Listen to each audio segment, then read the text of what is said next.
Perfecto. Entonces ya estamos abiertos en Zoom y vamos a ir esperando que la gente se conecte. Nos quedan 3 minutitos en todo caso, estamos ahí con tiempo de cariño todavía. Sí.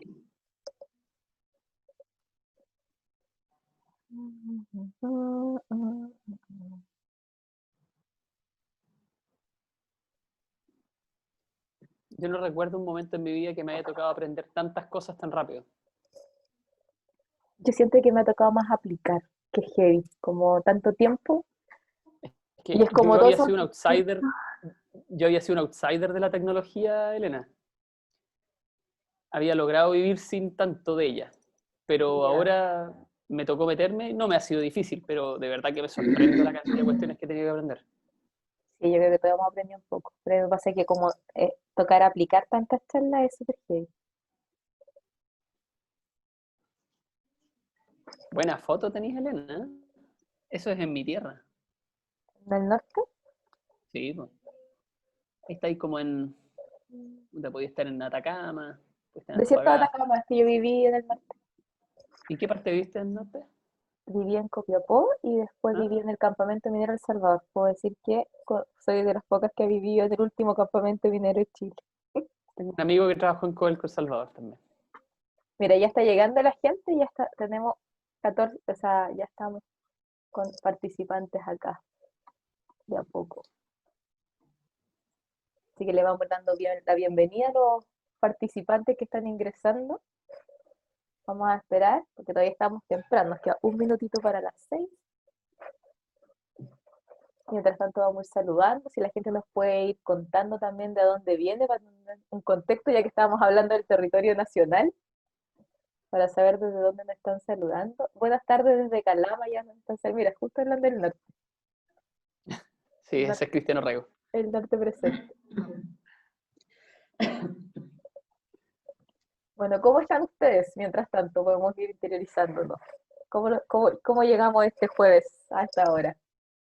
Yo muy Bien, contento, sabes que la lluvia me ha hecho muy feliz. El hecho de que el lago Peñuelas tenga agua de nuevo me ha hecho de verdad que muy Hoy, feliz, porque había mucha gente que lo estaba pasando muy mal. El río también, el río Claro, en la séptima región del Maule, volvió a tener agua después de no sé cuántos años. sí, el Así radar que 7 Tazas estaba precioso, el Salto en Laja estaba bello hoy día también. Mira, también estoy saludando desde Coyhaique ahora. unas cuantas buenas noticias no vienen nada de mal, ¿no es cierto, Ingrid?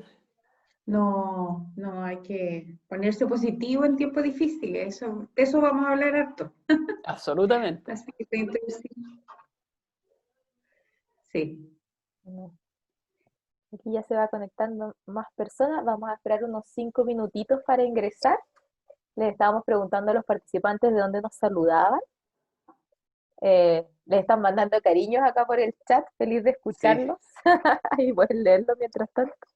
Vamos a La invitar barra a de los los amigos. sí, la barra de la familia, amigos e interesados. Y aquí veo hartos amigos que se están comenzando a sumar, así que todos muy bienvenidos.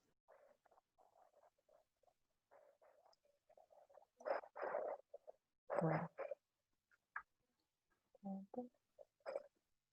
Ingrid, ¿tú cómo llegas? ¿Cómo estamos hoy día? Sí, yo decía que tratando de poner unos puntos positivos dentro de un día que no ha sido tan fácil, pero ya vamos a hablar de eso Exactamente. cuando partamos. Pero bien, entusiasmados con estas conversaciones porque el ciclo que me ha tocado ver, ya con 2 charlas anteriores, ha sido más en el tono de conversación y a mí me gusta esa modalidad. Somos unos conversadores con Kenneth, así que esperamos que sea entretenido igual. A pesar de que lo ingrato es que uno no interactúa tanto con los que nos están viendo, ¿cierto? Que podría ser doblemente más entretenido, pero bueno, es lo que nos permite la tecnología hoy día y lo que sale bien, así que Exactamente. Ya más podremos hacer adelante esto. podremos inventar otro espacio de aún mayor interacción. Exactamente. Pero sí, Pero igual es bueno esto del chateo, así que esperamos e invitamos a todos los que ya se están sumando, que sean activos y que nos escriban otras cosas. Y por ahí les vamos a estar tirando unas preguntitas para provocar también el que en algo dialoguemos, aunque sea poquito. y bueno, a quienes se están conectando ya, que cada vez está subiendo más el número, les vamos contando que exactamente estas charlas son más bien familiares, ya que estamos introduciéndonos en las casas de nuestros panelistas, es una conversación de living, pero de temáticas que hoy día pueden ser muy, muy relevantes, así que también los invitamos a ponerse cómodos, si quieren tomar once con nosotros, tomar once con nosotros, que puedan interactuar, van a haber un par de preguntas, así que el chat va a estar constantemente abierto para ir leyendo sus comentarios. Al final de la presentación de estos dos secos que ya se los voy a presentar, vamos a dar un espacio para leer las preguntas, para poder responder sus inquietudes o mandar sus saludos, así que los invitamos a que mantengan ahí el chat abierto e interactivo, ¿ya? Como el tema de hoy día es jugar en familia, en gran medida la conversación que vamos a llevar con Ingrid va a estar dada por lo que las mismas personas que hoy día participen nos vayan aportando. Así que invitarlos a que cuando les hagamos las preguntas y se damos el espacio a conocer si ustedes juegan, si no juegan, qué opinan de esto, cómo se dan las dinámicas en la familia, cómo puede aportar esto hoy día a la situación que estamos viviendo. Ojalá que el chat nos vaya marcando la pauta, porque con eso vamos a ir llevando una conversación, ojalá lo más interactiva. Exactamente, sí, acá también los celulares empiezan a sonar, y ya está la gente toda ingresando. Agradecerles también que se den el tiempo en este horario, sabemos que muchos ya están trabajando, terminan ahora su jornada laboral, ya sea por teletrabajo o físico, y les agradecemos que se den este tiempo para compartir con nosotros y poder nutrirnos mutuamente de temáticas que a veces parecen ser livianas, pero resulta que hoy día tienen una relevancia muy importante y es lo que esperamos que hoy día podamos aprender. Eso está No súper interesante. Fíjate que hubiéramos estado hablando de estas cosas si no hubiera sido en un contexto de pandemia. Yo creo que no. Todo el cambio que nos ha provocado definitivamente nos ha abierto la puerta y un espacio de posibilidades que no era predecible. Con muchos dolores, por supuesto, que los estamos viviendo y no hay que negarlos. Pero por otra parte, siendo positivo y mirando el vaso medio lleno, hay una gran oportunidad. Y desde esa perspectiva vamos a plantear la conversación hoy día, porque la intención es, bueno, si no sacamos mucho más con llorar sobre la leche derramada, ahí tenemos que salir adelante y ya nos hicimos de la idea que lo que está pasando hoy día llegó para plantearnos un nuevo futuro. Y dentro de eso, ¿cómo lo podemos hacer mejor? Bueno, yo creo que Y ya con...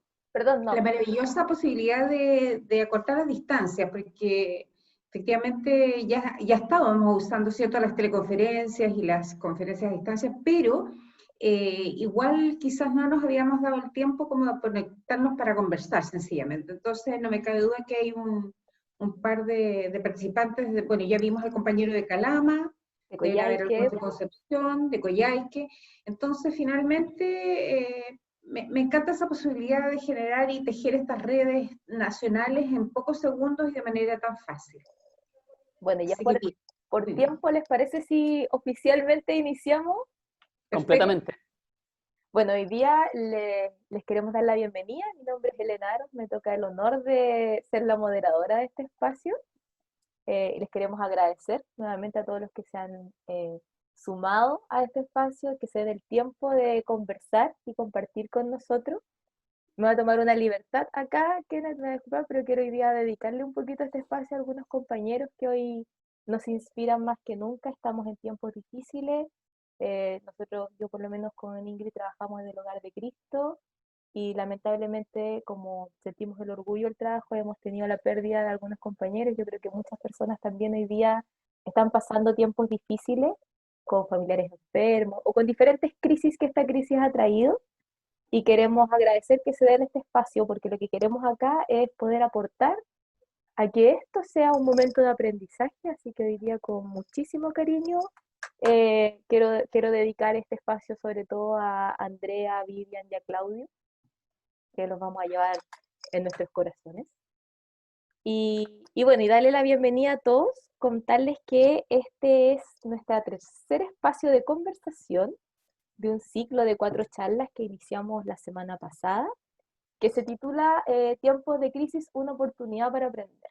Hoy día hablábamos que impresionante todo lo que hemos aprendido en estos más de 100 días. Eh, y siempre estamos aprendiendo, pero a lo mejor hoy día no damos conciencia de ello. Entonces ya tuvimos un espacio para hablar de la motivación, El martes pasado estuvimos muy entretenidos en una conversación que nos lideraron sobre emprendimiento, la mentalidad de emprendimiento. Y hoy día con muchísimo agrado los voy a invitar a que conversemos de jugar en familia y cómo esto es una eficaz manera de aprender, y para eso tenemos el honor, me siento halagada de tenerlos acá con nosotros, a dos grandes personajes: Kenneth, que es socio cofundador de Momento Cero y la Fundación Entrepreneur, nos va a contar un poquito más después de él, y a Ingrid Gallardo, que es la subdirectora del área de Cultura Solidaria de Hogar de Cristo. A ambos los conozco personalmente y sé que va a ser un espacio muy nutritivo, así que ahora los dejo con nuestros invitados y les agradezco haber aceptado esta invitación. Así que los dejo a ustedes. Muchas gracias, Muchas Elena. gracias. ¿Te parece, Ingrid, que partas presentándote tú? Bien, bien breve, ya saben mi nombre, aquellos que no me conocen, y para los que me conocen saben quién soy. Y quiero decir solamente, más que florarme con currículum, decir que hoy día como que me vestí de mi rol más esencial. Yo soy educadora de párvulos de profesión y además he trabajado muchos años también en educación de familias vulnerables dentro del contexto del Hogar de Cristo, cosa que también me apasiona mucho. Así que en función de eso, la invitación a un tema tan lindo, tan interesante y tan convocante, no podía no responder a ello. Así que espero estar a la altura. La verdad que estoy súper entusiasmada para que provoquemos, como le decíamos, una conversación más que desde las tantas experticias, o en el fondo no somos los que seguramente más sabemos de educación familiar, pero sí sabemos algunas cosas con certeza, así que vamos a transmitir esta experiencia y también motivación para seguir aprendiendo, y la crisis es una oportunidad preciosa para eso. Bueno, muchas gracias. Mi nombre es Kenneth Yen, tal como decía Elena.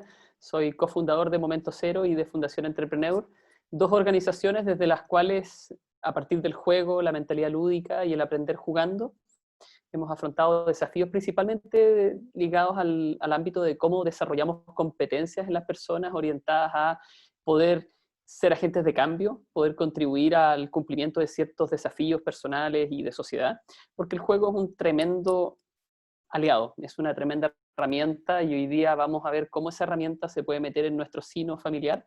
En lo personal, yo me crié con juegos, en mi familia siempre se jugó mucho, y eso que para mí era tan natural, me fui dando cuenta que no lo era tanto en el resto del contexto. Y yo creo que hoy día vamos a conversar e interactuar con ustedes en términos de saber cuánto jugamos en la familia, qué jugamos, para qué jugamos, y de qué manera eso puede ayudarnos hoy en un espacio como el que tenemos de pandemia, de crisis, de situaciones tan difíciles como las que estamos teniendo que afrontar. Así es que, si te parece, Ingrid, proyectamos la presentación para comenzar la conversa. Me parece muy bien. Vamos. Aquí voy.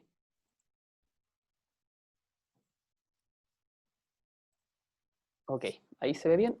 Entonces, vamos a comenzar. Bueno, como decía Elena, la presentación, la conversación que vamos a tener hoy día se llama Jugando en Familia, una eficaz herramienta de aprendizaje.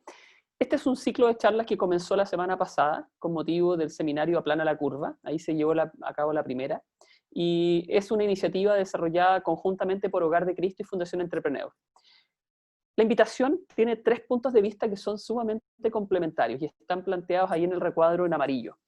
Hasta que no arregles aquí, que apunta a nuestro corazón, nuestra apertura emocional y nuestra motivación, y lo apliques aquí, que es la casa donde nuestro hogar nos cobija y donde podemos compartir e interactuar y relacionarnos con el otro, nada cambiará en esa pelotita que está dibujada como mundo, que es donde todos quisiéramos hacer de este mundo un mundo mejor.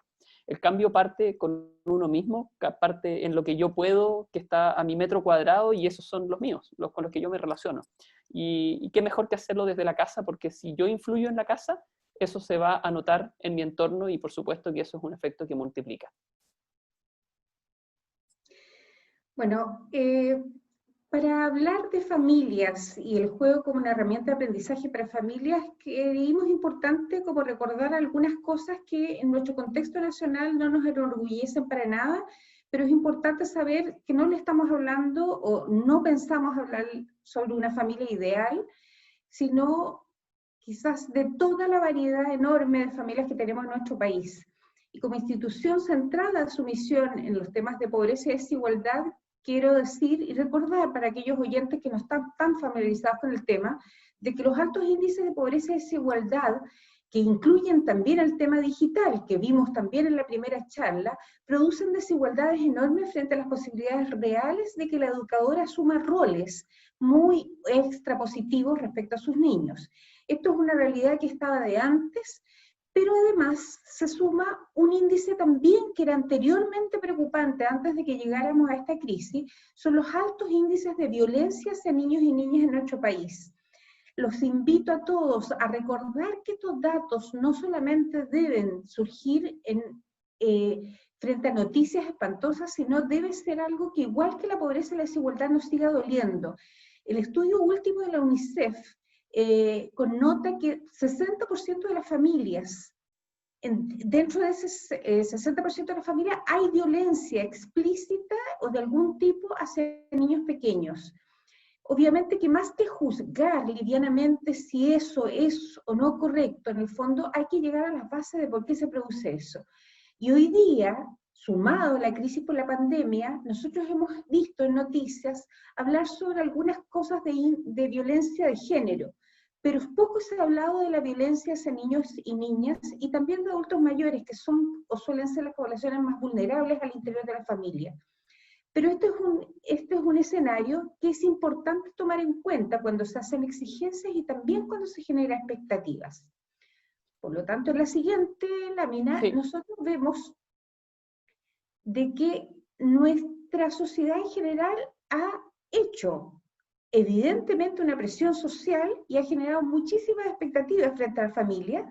Por ejemplo, que la pandemia del coronavirus pone a prueba a la familia, un titular bien con alta connotación como alarmista, y este que es peor dice, tienen que ejercer los padres, ejercer de maestros, cuidadores, compañeros de juegos y policías. Una cosa tremenda, pero en el fondo, efectivamente, todos estos roles, posiblemente puestos así, generan un alto nivel de estrés y de presión hacia todos los que tienen que estar generando convivencia en una familia, principalmente cuando hay niños pequeños. Sin duda que las familias, estamos hablando en ese sentido más amplio, de que puede ser cualquier familia compuesta de maneras muy diversas, pero aquí nuestro foco también va a estar preocuparnos de los más pequeños, porque frente a ellos tenemos una responsabilidad mayor que vamos a ver por qué. Es bien interesante el hacer visible estas problemáticas que tú planteas, Ingrid, porque cuando la realidad familiar que uno tiene es afortunada, por las razones que fueren, y no está ese imaginario presente, uno tendería, no por una acción de malo, sino que simplemente porque no lo ves o porque no está cercano, a no hacerlo visible, a no considerarlo. Pero efectivamente lo que nos ha dejado muy en claro esta pandemia es que el nivel de brecha y de problemática que tenemos hoy día ante una situación que extrema las necesidades y que nos hace encerrarnos en los hogares, hace más crítica estas posiciones. Entonces, la presión, el estrés, las demandas, el hacinamiento y todos este tipo de elementos nos llevan a que si el estrés aumenta, entonces de inmediato nos va a pegar. ¿Dónde nos va a pegar? En la motivación. Si yo estoy bajo presión y estoy bajo un estado de ansiedad y mi motivación está baja, no puedo aprender. Para poder aprender hay que estar emocionado y hay que estar en un estado favorable. Y evidentemente eso también golpea en las relaciones interpersonales, tanto del núcleo familiar como de los más cercanos. Entonces, dentro de esta lógica, no todo es negativo.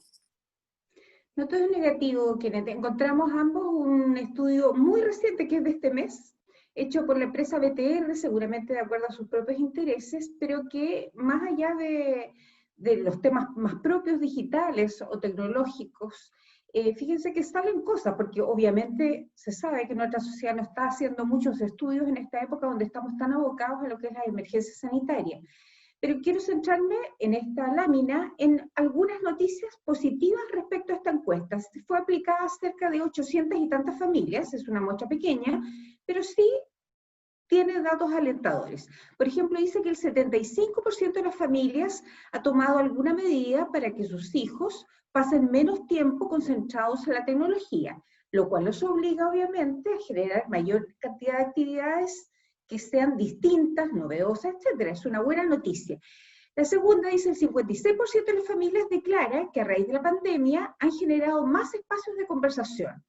Cosa parece que escasea de acuerdo a nuestros tiempos modernos, por los traslados, por el trabajo, por tantas tareas y responsabilidades. Efectivamente parece que nos habíamos olvidado conversar o no era una práctica tan habitual, y que vuelva a hacerlo, por lo menos para más de la mitad de estas familias, es una muy buena noticia. Con solo comerse el tiempo el transporte cotidiano, que hoy día no nos tenemos que transportar, al menos ya tenemos 1, 2 o quizás hasta 3 horas al día más para conversar, ¿no?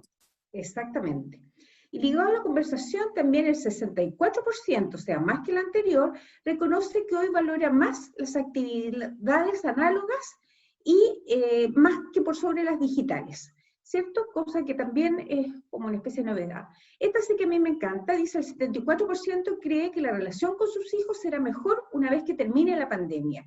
Eso es muy potente.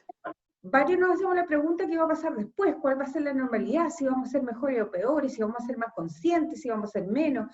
Bueno, esto a mí me llena de esperanza, por así decirlo, en el sentido de que para algo habrá servido. Y efectivamente, 9 de cada 10 familias le gustaría seguir comiendo con sus hijos todos juntos, digamos. Y eso es tremendamente valorado. Al menos en mi familia es algo bien importante, juntarnos, independiente de las rutinas que hayamos adquirido cada uno, porque son muy diversas, pero creo que esta es una buena noticia. Y en función de esta buena noticia es porque nos atrevemos a decir que no hay duda que es tiempo para aprender cosas, independiente que estemos muy preocupados de todas las medidas, de la mascarilla, de los guantes, del alcohol gel, y de cuidar a los niños pequeños o de cuidarnos entre todos los adultos. Así que, independiente de las cifras anteriores, que uno podría decir que negras son, aquí surge harta esperanza para seguir adelante. Un segundo, aquí voy. Ahí está. Bueno, entonces pensamos traer a la palestra efectivamente que existen 3 consensos frente a los cuales quizás podríamos tener harto cuidado, que son los 3 grandes bloques. Y precisamente tienen que ver quizás con el estrés, pero también con las responsabilidades que podríamos asumir bien.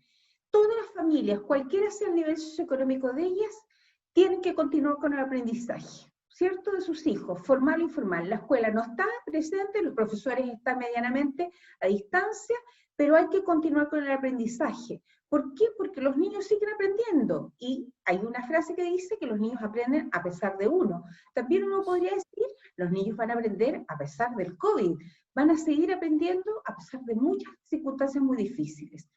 ¿Qué nos permitiría, gran objetivo, reforzar el vínculo familiar? Estamos todos juntos, lo cual no quiere decir que necesariamente se dé en términos positivos del vínculo familiar.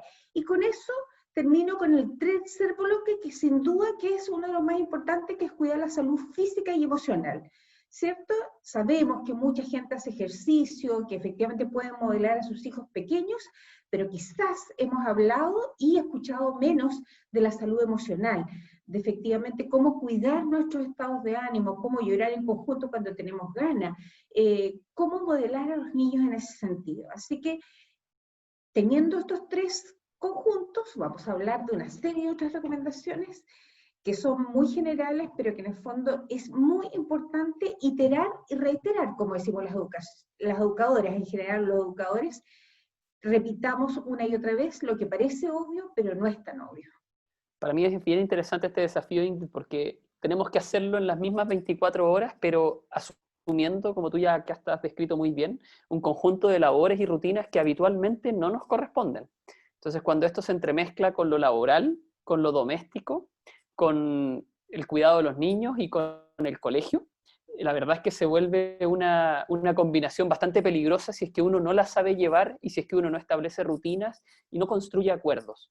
Y principalmente esos acuerdos para poder entender que hay que negociar, que hay que transar, que hay que encontrar puntos medios, que nadie tiene una verdad por sobre el otro al interior del círculo familiar.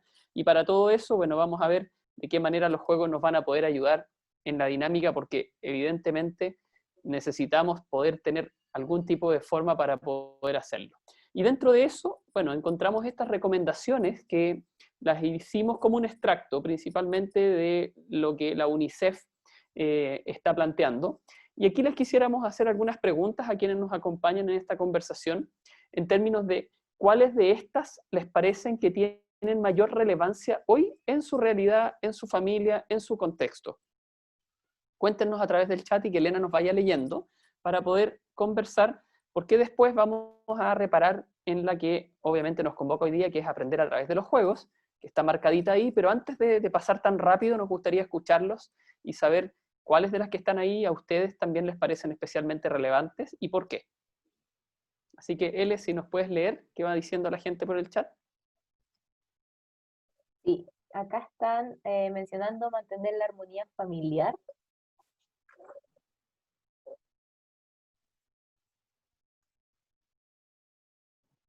Volvemos a la armonía familiar. Perdón. Ay, sí, perdón.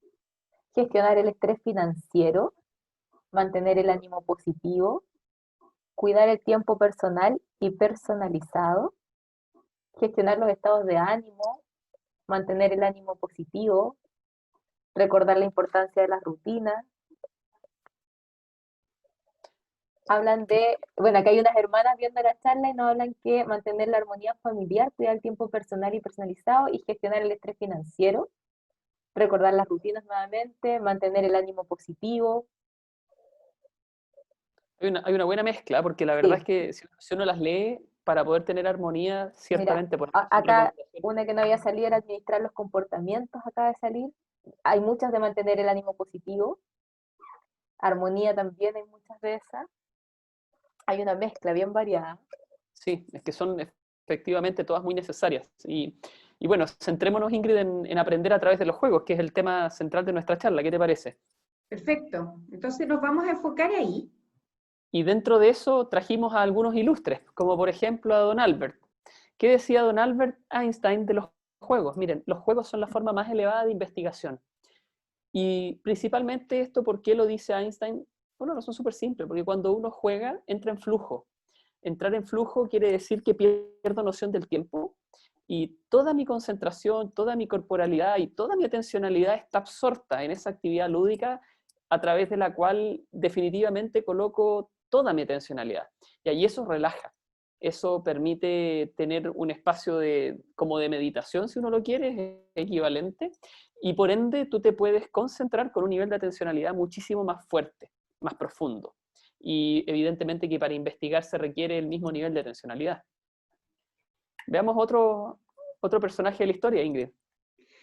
Bueno, esta frase que dijo Gabriela Mistral, ¿cierto? Que dice, el futuro de los niños siempre hoy, mañana será tarde, en el fondo nos coloca el sentido de urgencia. Y esto fue muy importante, me acuerdo, cuando Chile hace algunos años atrás se enfocó y puso todos sus esfuerzos a favor de crear una política más sustentable y más robusta acerca de la primera infancia. Bueno, esto es válido para un bebé, ¿cierto? Es válido para la primera infancia y es válido también para cualquier niño joven y también es válido para los adultos. Porque lo que dejamos de hacer hoy día, efectivamente va a ser una pérdida para mañana. Entonces, ¿por qué no tirar toda la carne a la parrilla? Y como bien sale la frase, en nuestra última crisis social, dijo, con todo sino para qué.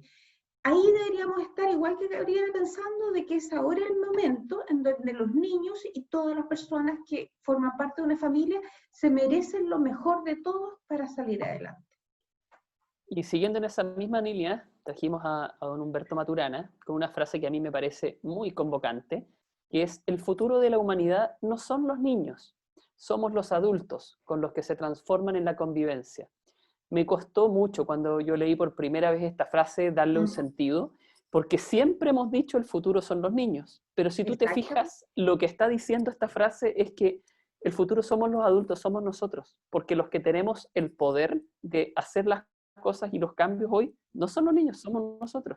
Mañana esos niños serán adultos en un mundo que nosotros les legamos y que conecta muy bien con el sentido de urgencia que nos plantea Gabriela Mistral respecto de lo mismo. O sea, no hay excusa para no hacer hoy aquello que sabemos que hay que hacer. Nos corresponde a nosotros como adultos tomar esa iniciativa, asumir esos riesgos y bueno, para algo somos adultos, nos corresponde. Y quiero ligarlo también, efectivamente, con lo que antes decía. Efectivamente, los adultos hoy día vamos a educar a los niños que van a hacer efectivamente este mundo un mundo mejor.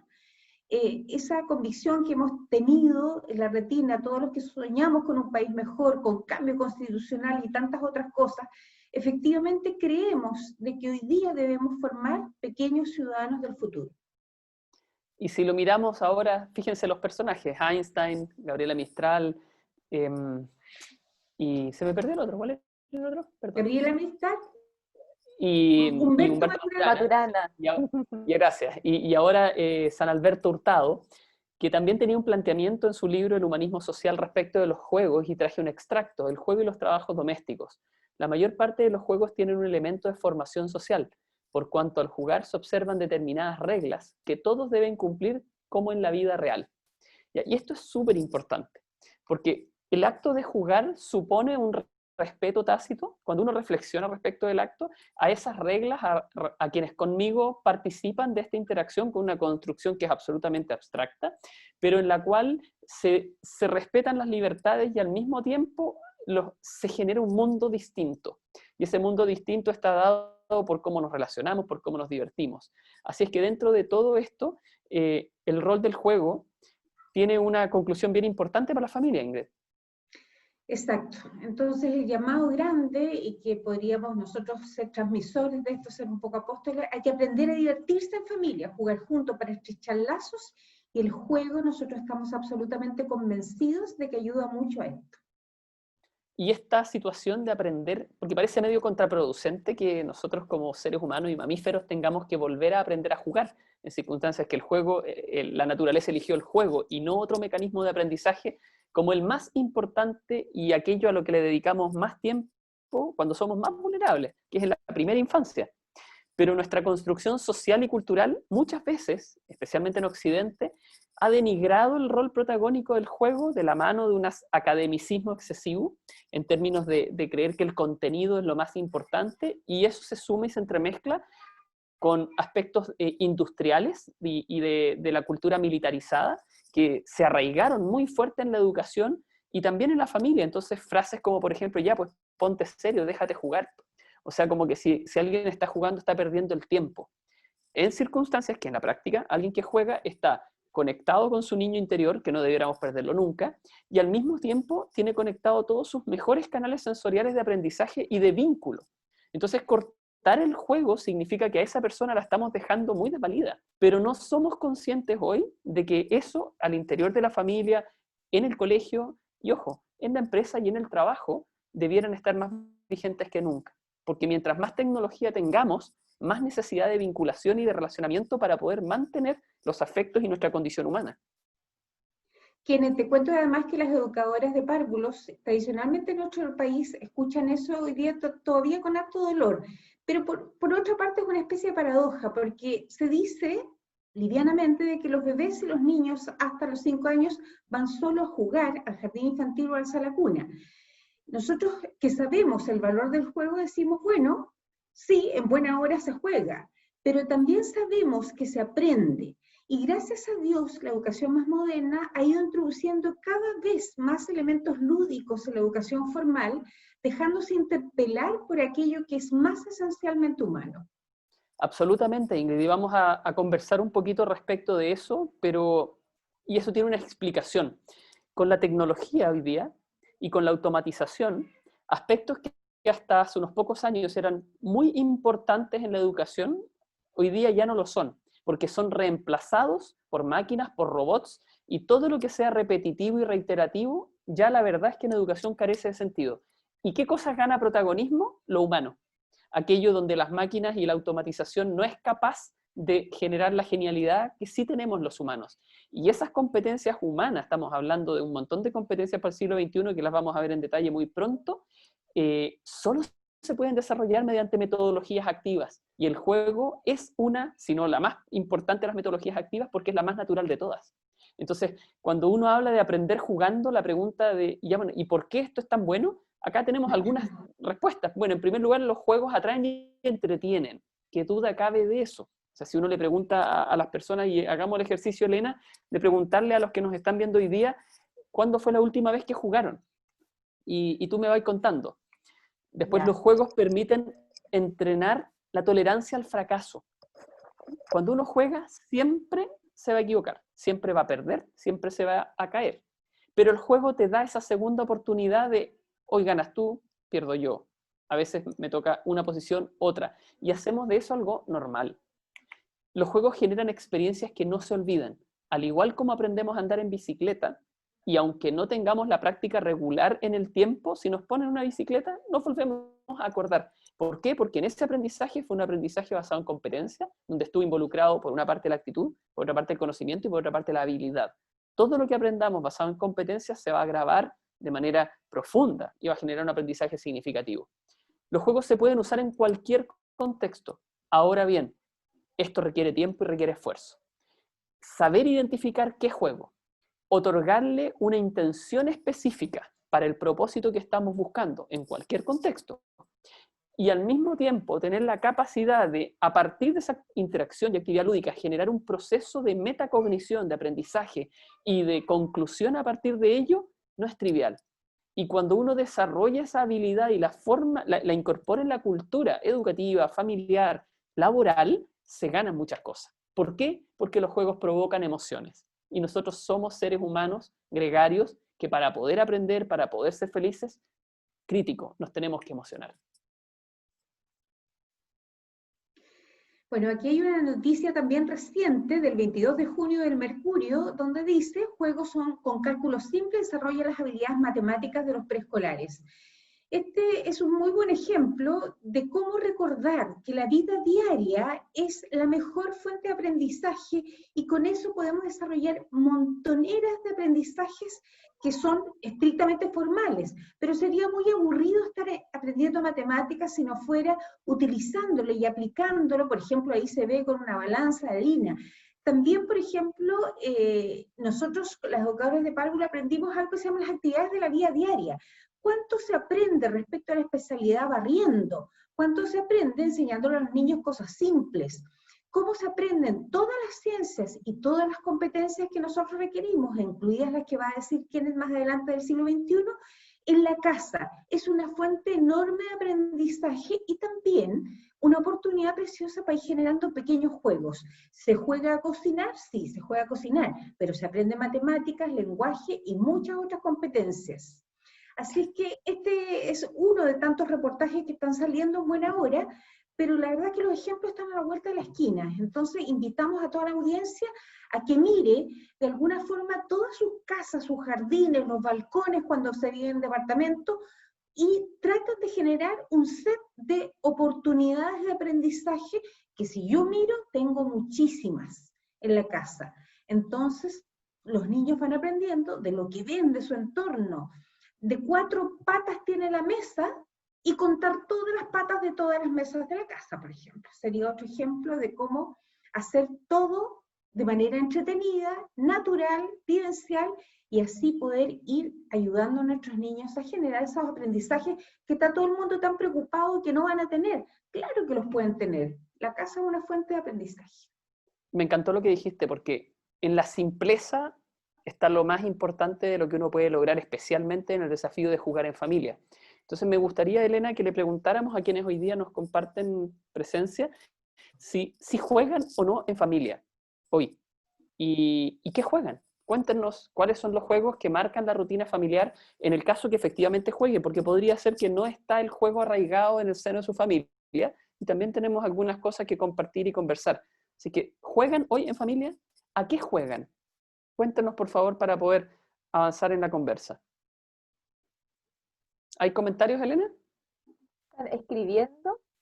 De Mira, acuerdo. acá dice lo primero, no juegan. Hay gente que está escribiendo que no hay juegos en la Es muy normal. familia. Sí, y por eso con Ingrid nos motivó esta conversación, porque hay cosas que de puro viejas y olvidadas parecen novedosas. O sea, estar hablando de jugar en familia es más viejo que el hilo negro.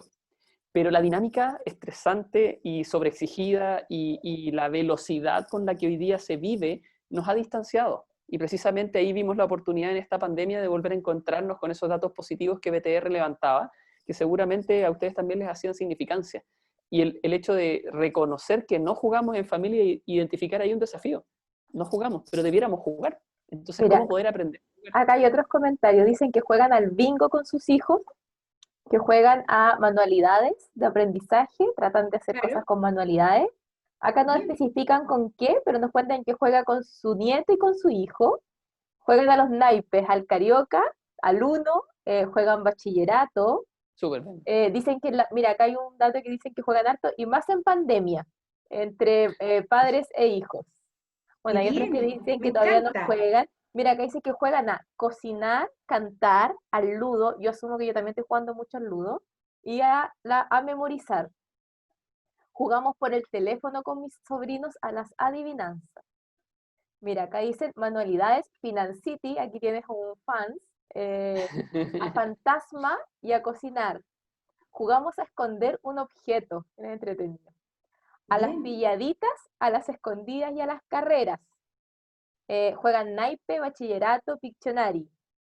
Juegos de Fíjate, mesas, dominó, a no te enojes, no sé cuál será ese, loterías y pintar mandalas. fíjate ¿Tienes que buen? si uno saca la esencia de todos los juegos, hay juegos físicos, hay juegos de naipes, juegos de tablero, hay juegos didácticos, hay juegos de cotidianeidad. O sea, la cantidad y diversidad de juegos es algo maravilloso. Y quiero retomar esto porque dentro de toda la conversa hoy día a la familia y al juego le toca un punto crucial en el futuro y en las oportunidades de cada uno de nosotros. ¿Por qué? Porque tenemos que hacernos la pregunta de qué camino queremos tomar, de qué estoy hablando. Como nunca en la historia hoy día, seguro que todas esas marcas que estamos viendo ahí nos representan muchos recuerdos. Fueron marcas que marcaron nuestra historia, pero hoy día están todas en el cementerio. ¿Por qué? Porque a una velocidad sin precedentes, literalmente se fueron a la quiebra. Y hoy día nosotros como personas estamos bien desafiados en términos de que el futuro laboral y el futuro que les va a tocar enfrentar especialmente a nuestros hijos y a la nueva generación nunca había sido tan incierto. Entonces, en ese futuro, para que a uno le vaya bien, ¿qué es lo que uno debiera priorizar? Y vamos a conectar eso con el hecho de jugar en familia. Aquí les presento algunas de esas competencias de acuerdo al Foro Económico Mundial, que cada 5 años va actualizando este listado. Si ustedes se fijan, las que están destacadas como resolución de problemas complejos, pensamiento crítico, creatividad, gestión de personas, coordinación con otros, todas estas pueden ser desarrolladas de manera bastante fácil a través del juego, donde el juego te permite ir generando esos espacios y te permite potenciar habilidades que son intrínsecas al ser humano y que el día de mañana, y está muy demostrado, marcan diferencias gigantescas en las oportunidades que les entregamos a las personas. Y si a esto uno le suma el componente de cuál es la conexión que debe tener el juego hoy, más que nunca con la tecnología. Fíjense esta frase: aprender a través del juego tiene un papel fundamental en la educación. La tecnología puede ayudar. O sea, no perdamos el foco. El que va a desarrollar competencias es el juego, y la tecnología nos va a permitir conectarnos, darnos acceso. Miren, la creación de un entorno de aprendizaje lúdico con tecnología puede aprovechar la capacidad natural de los niños para aprender a través del juego y desarrollar las habilidades de aprendizaje rápido, esenciales hoy en día. Bueno, así como Kenneth hablaba de las competencias del siglo XXI, son competencias para la modernidad. Sin embargo, también nuestra sociedad y nuestro sistema educativo en general va teniendo grandes saltos, pero también vuelve a las convicciones más tradicionales. Para aquellos que no conocen, esta dama que aparece ahí con una niñita es María Montessori, educadora de Italia, educadora y médico. Es una gran mentora, se denomina la precursora, una de las precursoras de la educación activa. Ella es bastante antigua, murió en el año 52, era más bien contemporánea al Padre Hurtado, y cuando el Padre Hurtado habla del poder del juego y de la familia y de lo cotidiano, yo estoy absolutamente convencida de que ellos tuvieron alguna forma, una especie de filosofía común. La filosofía de María Montessori es aplicable a través de los tiempos, independiente del marco en el cual se esté, y obviamente es aplicable. Quiero retraer y traer aquí 19 consejos. Se llaman mandamientos, pero más que mandamientos son cosas que tienen que estar a la base para que los niños desarrollen competencias. Son tan obvias algunas que se nos pueden olvidar con muchísima frecuencia. Por eso, desde lo emocional, creemos que es muy importante reforzarlo. Los niños aprenden de lo que nos rodea, eso es muy importante. Por lo tanto, en la casa, mientras más fuente de aprendizaje y de segurización y de aprendizaje en todos los sentidos, va a ser mejor. Otra cosa que es muy obvia, si criticamos mucho a los niños, él aprenderá a juzgar todo lo que ve. Eso es absolutamente cierto y modelado, así que ojo con eso. Por otra parte, en su antagonista, si lo elogiamos con regularidad, obviamente que va a ser un niño que no solamente se valora a sí mismo, sino que también queremos que valore a los demás. Como explicamos al comienzo de esta conversación, fíjate, Ingrid, que ya estamos en el símbolo del planeta, porque si queremos hacer de este mundo mejor, tenemos que poner en práctica con los niños todas estas experiencias y aprendizajes que María Montessori nos compartía. Y continuando en la misma línea, la número 4, si se le muestra hostilidad al niño, él aprenderá a pelear de manera reactiva. Quinta, si se es justo con el niño, él aprenderá a ser justo. Es tan básico, pero tan profundo. Sexto, si se ridiculiza al niño con frecuencia, él será una persona tímida. El séptimo dice, si el niño crece sintiéndose seguro, aprenderá a confiar en los demás. Ya sabemos algunos acerca de la pirámide, ¿cierto?, de Maslow y de las necesidades. La necesidad y la segurización de Erikson también son algo que tiene que uno reforzar una y otra vez. El octavo dice, si se denigra al niño con frecuencia, se desarrollará en él un malsano sentimiento de culpa. Esto de que no tengo tiempo para ti, no vale nada, de no valorizar aquel producto, descubrimiento que hace, efectivamente generaremos un niño que no confía tanto en él. El noveno dice, si las ideas del niño son aceptadas con regularidad, él aprenderá a sentirse bien consigo mismo. Preguntémonos en nuestras rutinas diarias de la familia, ¿cuánta participación real tienen los niños en las decisiones? Si acaso su opinión es tomada o no, y si le estamos preguntando acerca de qué es lo que pasa, qué podríamos hacer, etc. El mundo de los adultos tiende a opacar todas esas grandes ideas que los niños nos dan. La número 10, si se es condescendiente con el niño, él aprenderá a ser paciente. Y mira la 11. Si se alienta al niño en lo que hace, ganará seguridad en sí mismo, simplemente por autoconfianza. La número 12. Si el niño vive en una atmósfera amigable y se siente necesario, aprenderá a encontrar amor en el mundo. Tú das y él va a recibir. El 13 dice, no hables mal del niño en tu casa, ni cuando está cerca, ni cuando tampoco no está. Esto es bien importante porque los chilenses somos buenos para el pelambre y también pelamos a nuestros hijos. El 14 dice, concéntrate en el desarrollo de lo bueno del niño de tal manera que sencillamente no quede lugar para lo malo. Es muy importante ver el tema de las potencialidades. Nosotros que somos humanistas, muchos de nosotros creemos en la potencialidad de las personas, pero a veces no lo aplicamos a la primera infancia, a la segunda infancia, en el sentido de que estamos siempre retando, siempre reforzando lo negativo. Aquí hay que concentrarse en lo positivo. Y el 15 dice, escucha siempre a tu hijo y respóndele cuando él se acerca a ti con una pregunta o un comentario. Nosotros hablamos de las preguntas divergentes. Los papás tendemos a sobreproteger a nuestros niños dándole todas las respuestas hechas. O que no se haga preguntas. Entonces las contrapreguntas es cuando un niño le haga las preguntas, que varios papás lo sabemos, es muchas las preguntas. Hagámosla de vuelta. ¿Qué crees tú acerca de la respuesta posible? El número 16, respeta a tu hijo aunque haya cometido un error. Lo corregirá ahora o quizá un poco más adelante. Hay que dar ese espacio. Ellos sacarán sus conclusiones cuando corresponda. La número 17, está dispuesto a ayudar si tu niño busca algo, pero también está dispuesto a pasar desapercibido si él mismo ya ha encontrado lo que buscaba. No tener un sobreprotagonismo. Nosotros como adultos hay que dar ese espacio para que los niños puedan sacar sus propias conclusiones. La 18, ayuda al niño a asimilar lo que antes no había podido asimilar. Hace esto llenando el mundo que lo rodea de cuidado, discreción, oportuno silencio y amor. Esto tiene que ver con lo que acaba de decir Kenneth, el oportuno silencio. Hay que saber cuándo callar para que el niño pueda experimentar cosas que para él son importantes. A veces llenamos de lenguaje, llenamos de sonido, llenamos de música los ambientes, cuando en el fondo quizás deberíamos acudir más al silencio. Y la última, cuando te dirijas a tu hijo, hazlo siempre de la mejor manera. Dale lo mejor que hay en ti. Esto tiene dos perspectivas de las que somos educadores. Cuando dirijas a tu hijo, hazlo siempre de la mejor manera. Eso significa agacharse cuando hay que agacharse y no siempre hablar desde arriba. y darle lo mejor que hay en ti. Pensar que él ve, escucha y entiende desde que tiene muy, muy temprana edad. Quiero recomendarles de que hay un libro que se llama El niño en familia, y de María Montessori, que esboza efectivamente la idea de una escuela para padres. Ninguno de nosotros tuvo una escuela de padres muy potente, y se habla mucho de la escuela de la vida, que se aprende a porrazos, etc. Bueno, aprender a porrazos de padre lo hemos hecho todo, pero mientras menos porrazos nos peguemos, tanto mejor será el bienestar de ellos. Así es que se los recomiendo, y aprender mucho más acerca de cosas que podemos hacer mejor.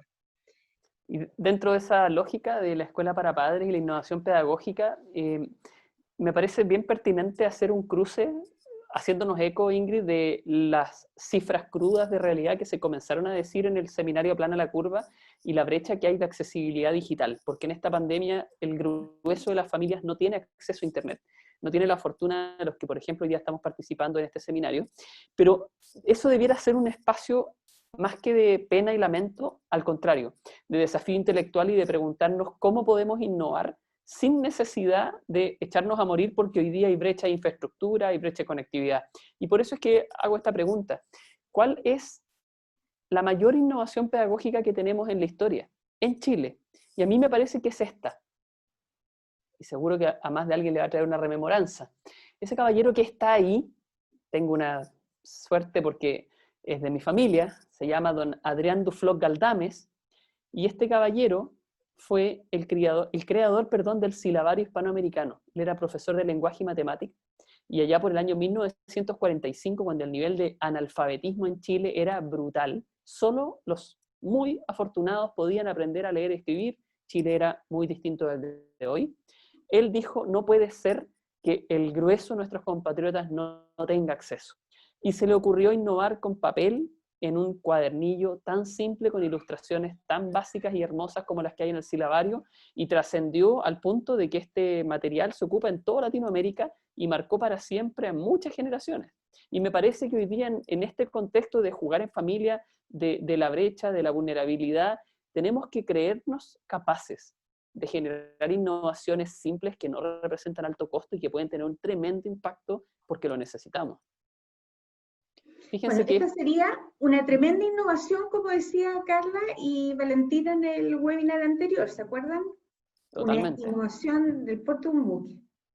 Y bueno, dentro de esa lógica también, Ingrid, la marca país, cuando Chile se presenta al extranjero en el mundo, esto fue sacado del Facebook de la marca país, presenta el silabario como una de nuestras grandes innovaciones. Entonces, ¿qué te parece si le preguntamos un poquito, y tú también haces eco de qué es lo que nos pasa cuando nos preguntan por el silabario? Seguro que muchos de los que hoy día nos acompañan aprendieron a leer, yo aprendí a leer con él.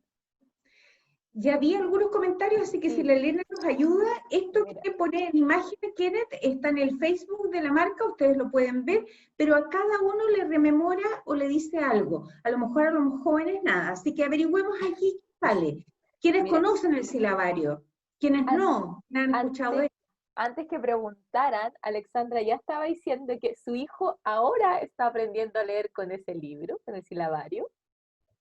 Claudia nos dice que ternura, mi mamá me leía los cuentos y así reforzaba las letras. Yo también recuerdo haber tenido algún silabario en mi casa por ahí y haber leído cuentos también. La conexión emocional que provoca esto es gigantesca. Acá Isabel nos cuenta que ella aprendió con el silabario. Eugenia también dice, yo aprendí a leer con el silabario. Mi abuelo me enseñó a leer. Hay otro tema generacional ahí. Es que eso de jugar en familia, porque el silabario tenía un componente lúdico en su mecanismo de aprendizaje, por eso lo trajimos, porque uno se imagina jugar en familia y bueno, hay distintas maneras, pero el acto de aprender a jugar cuando es lúdico te provoca experiencias y recuerdos para toda la vida. Y mira, acá mencionan que lo ocupaban con niños lo usaba para hacer tutorías con niños cuando hacía voluntariado. Acá hay una persona que dice que se emociona ya que su madre también lo compró para que ella aprendiera. Acá dicen, yo estudié con el ojo, comillas, ojo. Ya sé quién es ese. A mi hija se lo tengo igual. Ella tiene hipoacusia y usa implante coclear y debo entregarle las mayores herramientas para su desarrollo oral y de lenguaje. Mira qué bonito. Sus Mira, imágenes no se borran de mi mente. Aquí hay un recuerdo también de imagen. Harto ha generado el Silabari. Bien. Dentro del plano emocional, quiero comentarles de que existen materiales preciosos también en la web para aquellos que tienen acceso a la tecnología, y existe un cuento que está arriba que se llama Clementina y el coronavirus.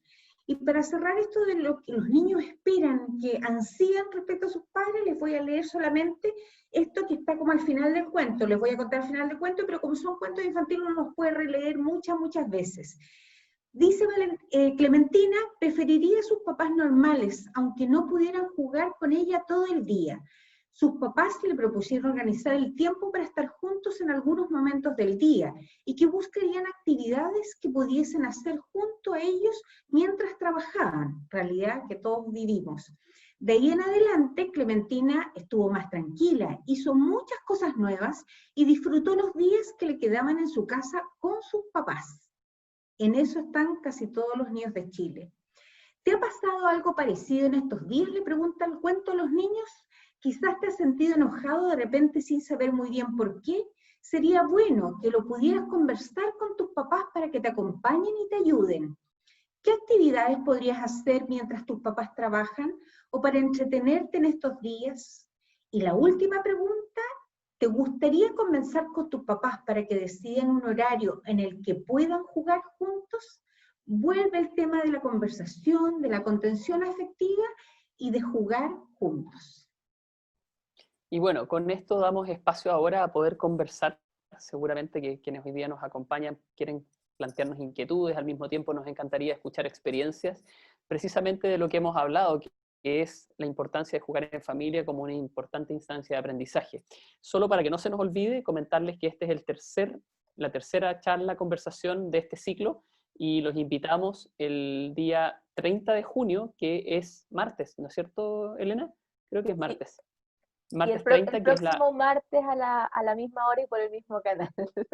Exacto, y la última conversación que vamos a tener se va a llamar Crisis, Aprendizajes Significativos y Ciudadanía Activa. Cómo potenciar nuestro rol ciudadano en tiempos de COVID. Así es que, Elena, si podemos abrir ahora el espacio de conversación para poder saber si alguien quiere contar alguna experiencia, alguna pregunta e interactuar. Sí, les comento que, bueno, acá están diciendo que se pasó volando el tiempo. Hay una pregunta, bueno, dos preguntas principales. Una, si puedes volver a mencionar el nombre del cuento para compartirlo, Ingrid. ¿Te los podrías Sí, mencionar? es más, se los vamos a enviar a todos los participantes con un set de links acerca de todas las fuentes de información que nosotros aglutinamos para hacer esto. Total, así efectivamente se genera el sentido de investigación. Pero este se llama Clementina en tiempos de coronavirus. Si lo googlean por ahí, lo van a encontrar. Se baja rápidamente.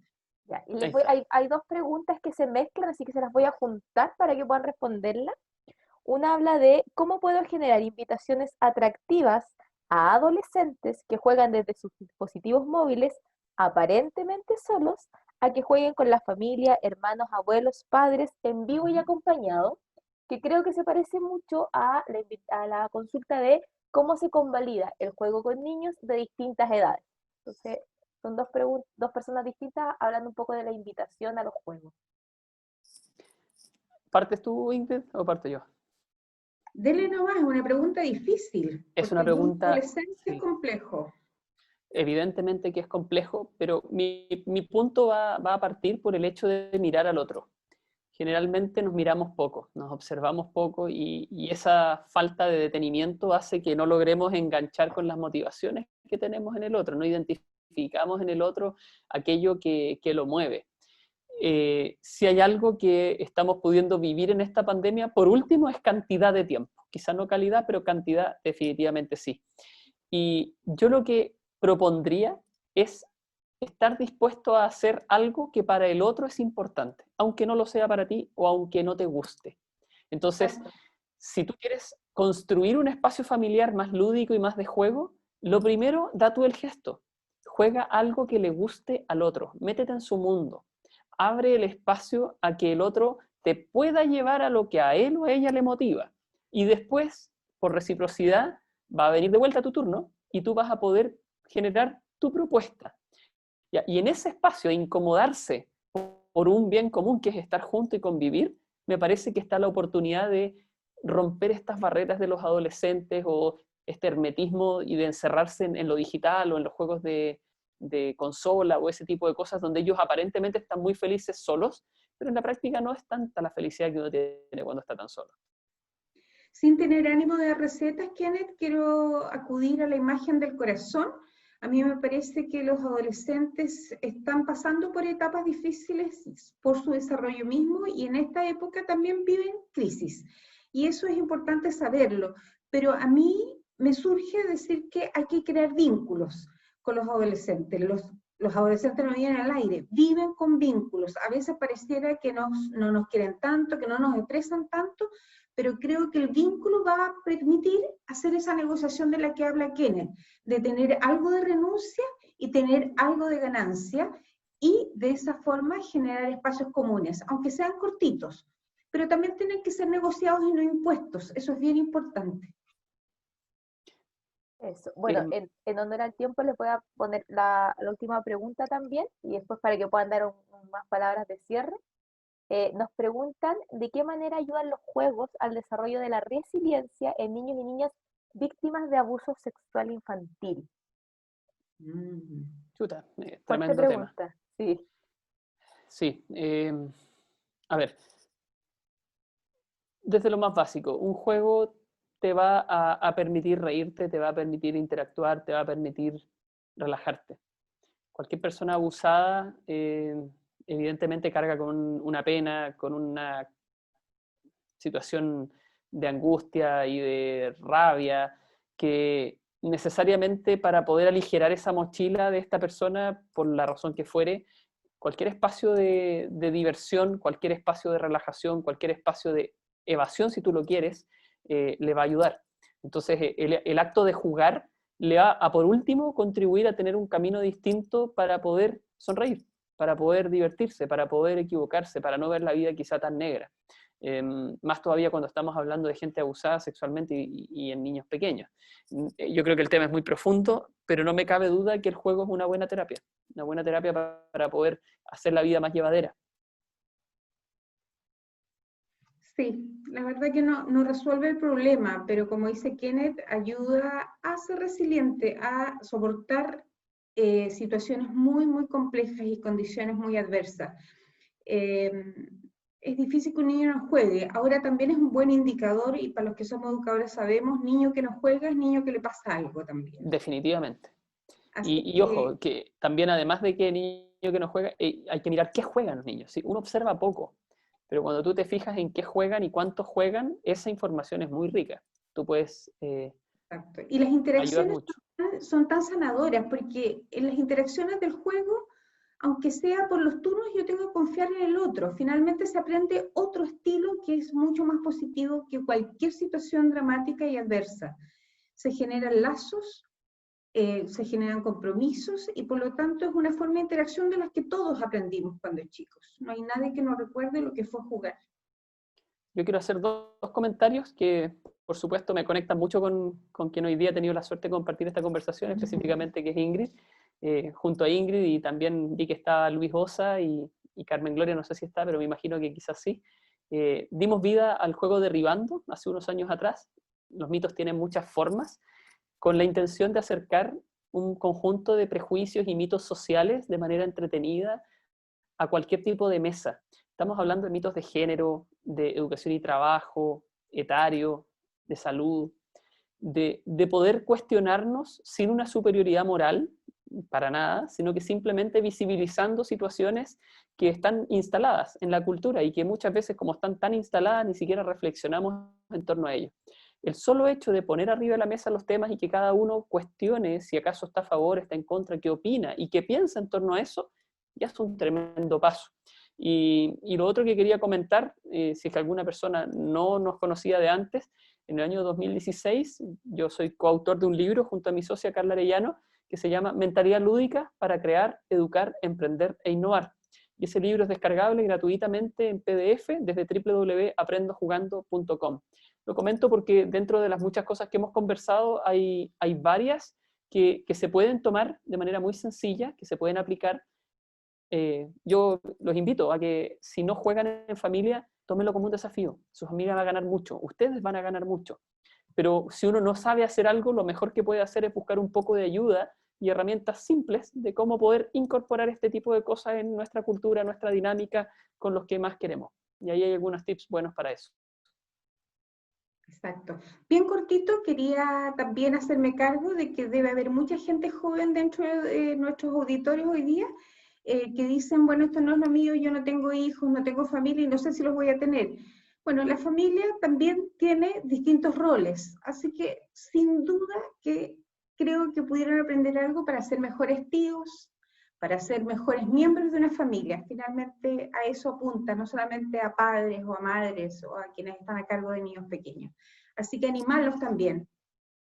Totalmente, porque en la interacción familiar, esta se da entre los adultos mayores, los más pequeños y también los que están en la medianía de la tabla. Y las dinámicas de juego no tienen por qué ser solo sesgadas entre los niños más pequeños. Los adultos cuando juegan tienen menos posibilidad, y los adultos mayores menos posibilidad de contraer enfermedades degenerativas como el Alzheimer o como la demencia senil. Les ayuda a mantener mayor vitalidad, eso está demostrado científicamente, y también les ayuda a pasar el tiempo, porque cuando ya se llega a la tercera edad, es triste, pero muchas veces no hay mucho que hacer. Y el juego te llena esos espacios y te permite volver a encontrarte, y qué mejor que jugar con los mayores. Bien. Bueno, Parece que estamos pasados del tiempo ya. sí, obvio, son ustedes dos. No, pero Pero estuvimos súper gente, Elena. sí, quiero agradecerles a nombre de todos. Hay muchos comentarios de que no se para de aprender, que todavía hay mucho que aprender con los hijos, que no tienen hijos pero los van a aplicar con los sobrinos. Entonces creo que fue un espacio que se nos pasó el tiempo volando. Eh, Le vamos a mandar muchos cariños. Bueno, les comento que hay gente de Santiago, de Los Ríos, de Calama, de Coyhaique, de Lota, desde Honduras mandaron cariños, dijeron que pedían un webinar específico del tema. Bien. Así que les dan muchas gracias. De Rapel están diciendo ahora que les encantó, que muchas gracias. Qué bueno. Y yo también les agradezco por haber aceptado este espacio. Eh, Contarles a todos, como dice Ingrid, que vamos a disponibilizar las presentaciones y los materiales una vez que terminemos este ciclo. Invitarlos, como dice Kenneth, el próximo martes en nuestro último ciclo de ciudadanía. Recordemos que todo lo que parte desde el corazón, que hoy día vemos 1000 técnicas para aplicar en familia, finalmente construyen los ciudadanos que somos. Y bien decían el otro día, el futuro no es de los niños, el futuro es de nosotros, los adultos. Lo que nosotros estamos haciendo hoy es lo que construye la sociedad. Entonces tenemos que hacernos cargo de eso, y el juego es una maravillosa y tremenda herramienta para ello. Tuvimos 1000 consejos. Yo quiero solo cerrar, además de los reiterados agradecimientos a estos dos grandes panelistas. Hoy en la mañana leí una frase que creo que es muy atingente a esto, que dice que cuando abraces a tus hijos, espera que ellos te suelten primero. Nunca sabes exactamente cuánto amor necesiten en ese momento. A veces hay que esperar los ritmos de los niños, y creo que hoy día estos grandes expositores que tuvimos nos enseñaron de eso, de mirar un poco más, de escuchar un poco más y de nunca dejar de ser niños nosotros también. Hoy día recordamos, rememoramos desde el silabario hasta nuestro juego, así que yo personalmente les agradezco enorme el espacio. Acá siguen habiendo muchas gracias, muchos despidos, qué bonito, así que gracias nuevamente Ingrid y Kenneth por este espacio. Igualmente. Gracias. Y a todos los auditores igual. Y van los links para aprender más. Muchas gracias a todos. Y que tengan una feliz tarde. Chao. Adiós.